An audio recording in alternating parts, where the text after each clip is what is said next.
guys, nandito na tayo sa ating area kung saan tayo mangingilaw mamayang gabi. Masyadong parang ulan pa ata. Makulimlim, malakas ang hangin, umikidlat. Mukhang parang hindi tayo pagbibigyan ng panahon So, tabay na lang kayo guys.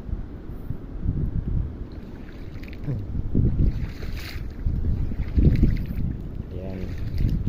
Grabe, napakalakas ng kidlat.